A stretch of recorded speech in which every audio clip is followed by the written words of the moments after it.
Hello, good morning. In this audio, we captured conversation between two university friends who, in the last week, were talking about Dracula, written by Bram Stoker while discussing on vampire law of Romania.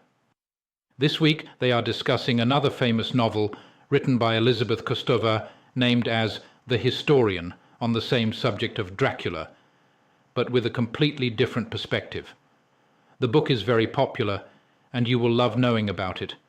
For those of you who want to adopt a British style of English speaking, you may first listen to this conversation several times and then selectively try to repeat parts of the script in the same way the actors are doing. This can certainly help you improve your British style of speaking in English. Hey, Ben. I've been thinking more about our chat on Dracula after our library visit. That book is just so timeless, isn't it? Definitely. It's amazing how it still holds up after all these years. The whole vibe of the book, with its dark, eerie atmosphere and the character of Dracula, is just so captivating. I know.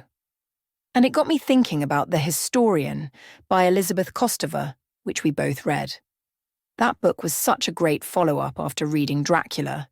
It dives into the same kind of mysteries and vampire lore, but with a modern twist. Absolutely. I loved how The Historian mixed historical facts with fiction.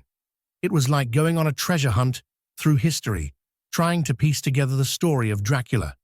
It felt so immersive. Exactly. I enjoyed how it combined the legend of Vlad the Impaler with a more contemporary story.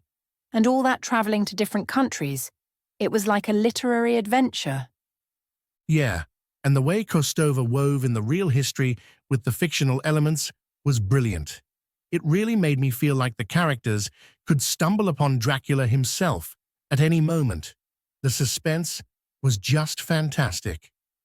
Totally agree. I also loved the academic aspect of it, with all the research and the mysterious letters. It reminded me a bit of how Dracula is written with all those journal entries and letters, giving it a sense of authenticity.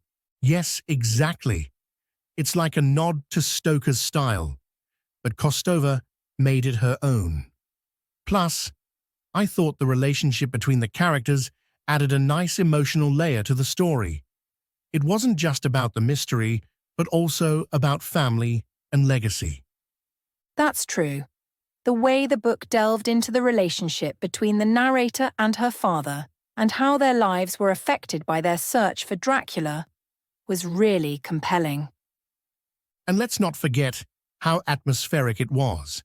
The descriptions of old libraries, abandoned monasteries, and the dark, winding paths, it all added to the eerie feeling that something supernatural could happen at any moment. Yes, it makes me want to revisit some of those scenes. There's so much detail in the book that I think I'd pick up on things I missed the first time around. I feel the same way. Maybe we should do a book club-style reread together and compare notes. That's a great idea. We can pick up on all the little details and see how it all ties back to Dracula and Vlad the Impaler. Sounds like a plan. Let's do it. We can meet up next week and get started. Perfect. I'm looking forward to it. See you then, Ben. See you, Alice.